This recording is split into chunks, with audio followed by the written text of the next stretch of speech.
Good morning. New spectacles because I'm blind.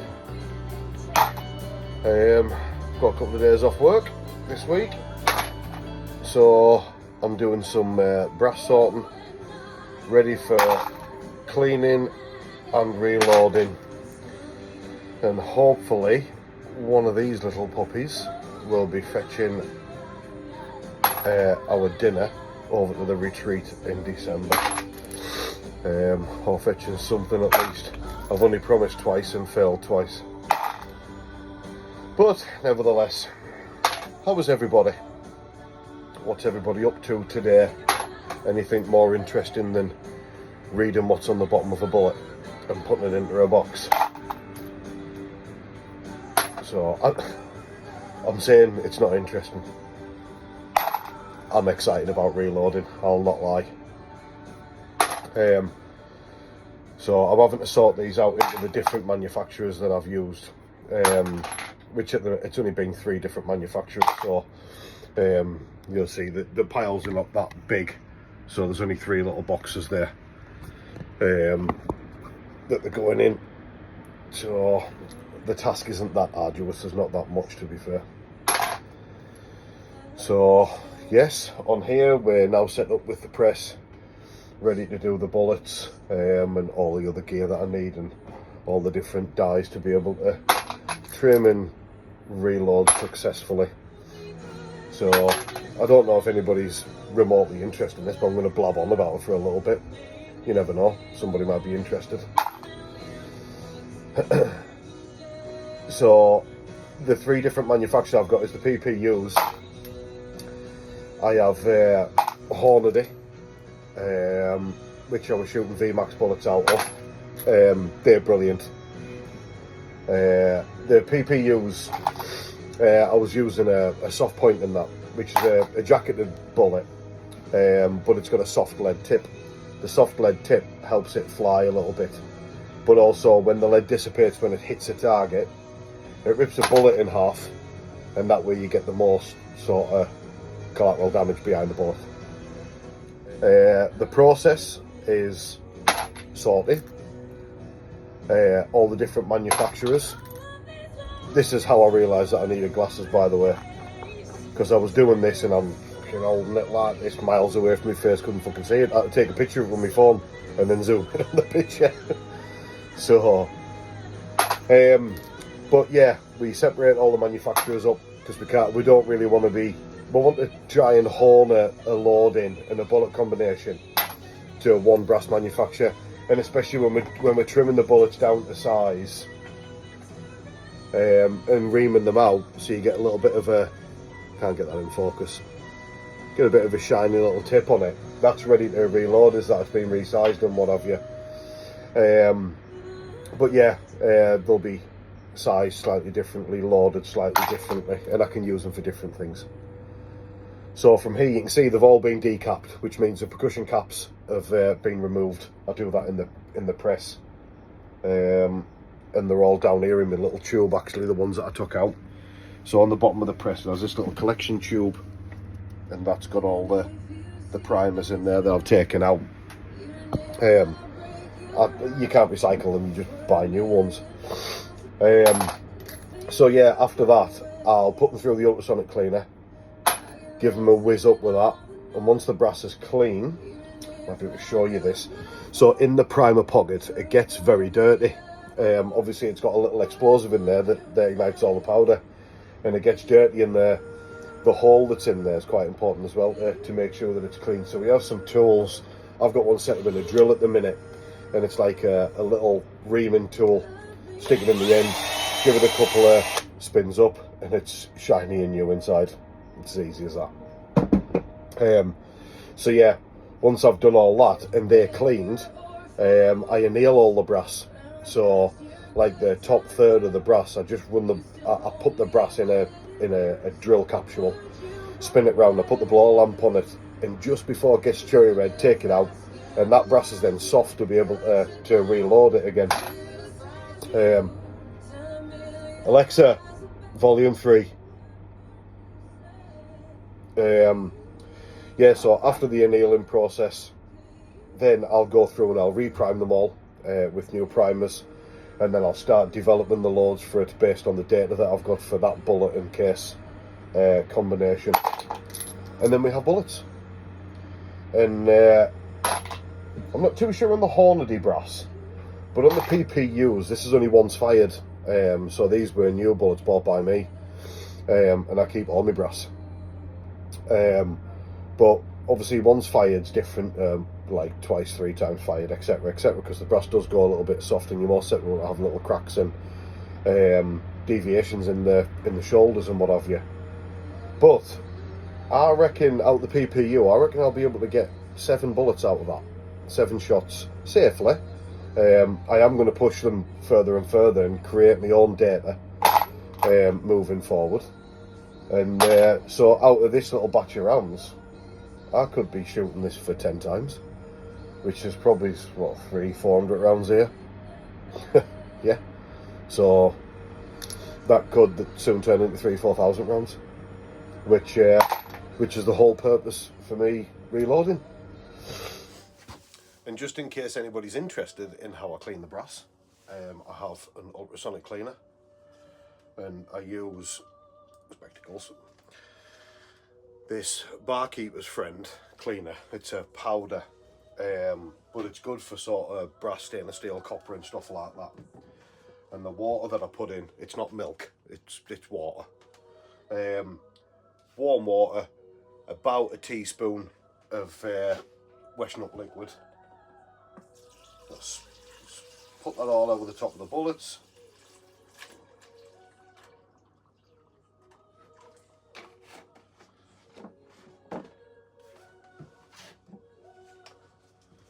Put a little sprinkle of this in. It does, if this is left on it afterwards, it starts oxidising the brass, so you have to give it a good rinse afterwards.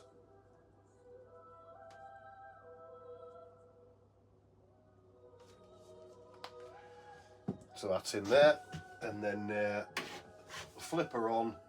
We do like 50 degrees maybe for about 12 minutes. 12 minutes.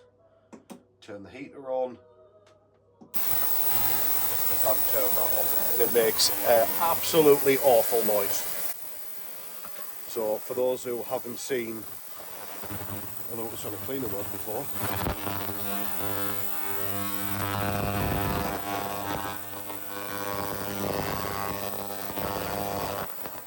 it's sort of really high frequency vibrations. High frequency vibrations with the cleaning solution and the heat, and then at the end of it you have I can't get used to these fucking glasses. You have clean brass, albeit it'll not be nice and shiny and fucking brand new, but all of the bad stuff will be off, ready for the next stage. So I now wait for 12 minutes, but it's alright, got the air conditioning on, it's nice and warm in my shed. Coming to the end of it now. Voila. I'll get to see what it's done. Well, it's got mucky water in it. That's what it looks like now.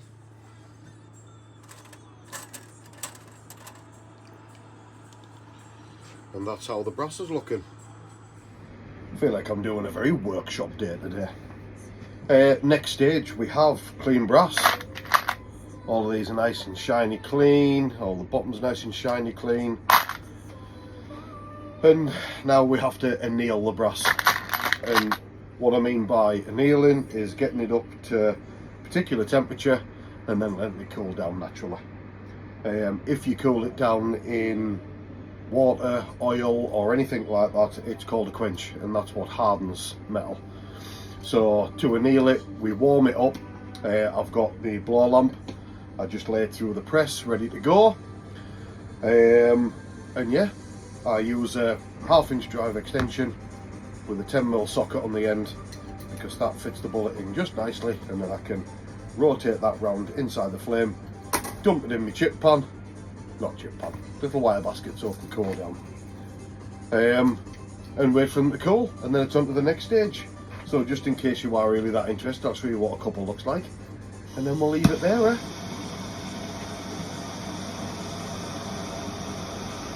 Rotate it steady enough, and you see the brass change colour right before it's red, out. And it's as quick as that.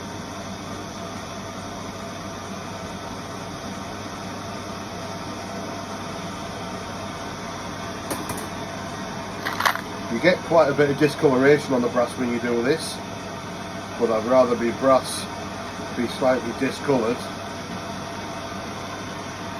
rather than too hard to press and I damage things in it. So that's how quick the annealing process takes. And then after that, there's a little bit more. I've got to clean the primer pockets out, and then we're ready to go into the press. And we're back. So I've done a little bit of annealing, but my blow lamp ran out of gas. But we have got some done. The annealing process discolours your bullet like that. If I was bothered, I'd go around all them with a little bit of 00 steel wool and make sure that all that stuff's cleaned off the outside. But it'll just go shiny with that same mark on. So I'm not bothered for that step. I don't need the brass to look amazing, I need it to shoot amazing. So my time and energy is best spent elsewhere.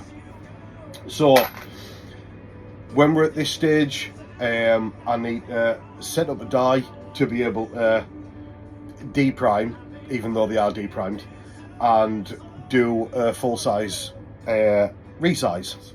So at this stage we have to give it a little bit of lubrication, because when it goes in and out the press, the bullets can get stuck up in there. So we use case lube, not just KY. So I'll give them a little bit of a spray in there and a shake up.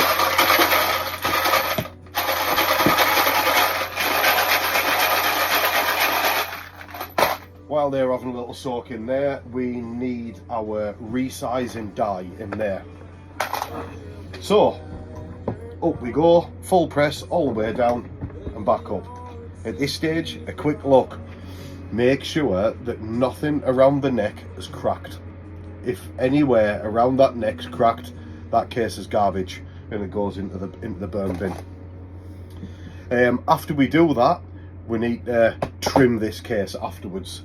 So this now, where's my other tub? I've lost it. So I'll put 10 to one side. I'll put them in the loading tray for now, because I'm going to do another stage with these. So I'll quickly rattle through these, and then we'll move on to the next stage, and I'll see you in a second. Okay, and we're back. We have annealed some, and we're ready for the next stage now. Spectacles on. So after this, we need to trim the brass now to length. There is a specific measurement for this per caliber, and to do it we need to change dies.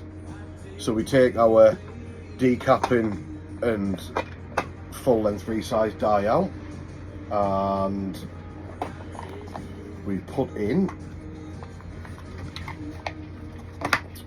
this is the Lee quick trim die.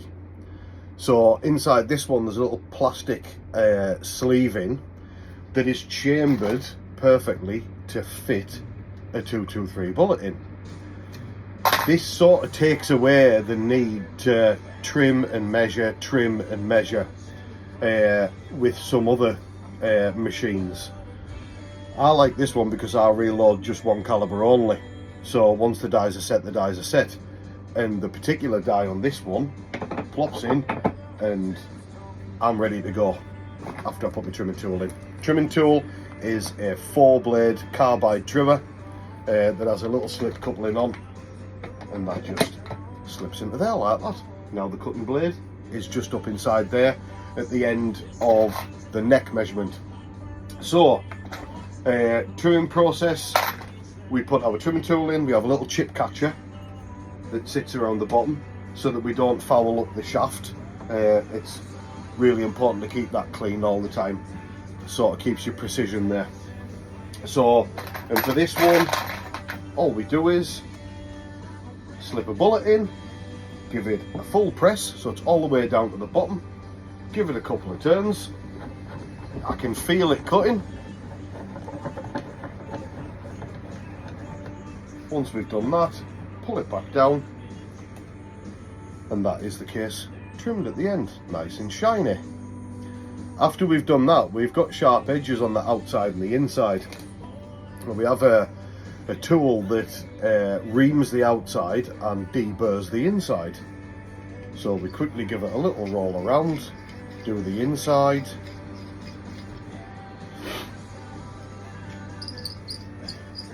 and do the outside. So we are now sized, we've trimmed, and we are deburred and reamed out. So the only thing left to do with that cartridge before it gets reloaded is double check the case measurement. And to do that, vernier gauge. So the case measurement, it has a tolerance, it's very small, and most of the load data that I've got is in imperial, so we do it in inches. And on my little chart I can go 1.730 inches to 1.760 inches. So there's like 30 thousandths of an inch of tolerance on there. Zero the gauge first, Dean. Zero the gauge. Bob the case in, and I am at 1.7567-ish. So I'm up near the upper limit, which is good for me because that means I've got plenty of trimming left in that one. And these are a first reload. I can go down another 23 thousandths of an inch. So that casing now has been deprimed and cleaned. The casing's been cleaned itself, it's been dried, lubricated. It has a full length resize, it's been trimmed, and it's been deburred and chamfered. That goes into the loading tray, ready to accept a bullet and some powder. So congratulations, you've made it to the end of my first video, and the air conditioning is now off. You can see me breath in the shed. I'm done for the day, and I hope you've enjoyed it. And please don't forget, hit like, hit subscribe, hit the bell, hit the stream, I don't know, hit a nail with an hammer, hit something. But from me, that's me out the shed today. Good night, everybody.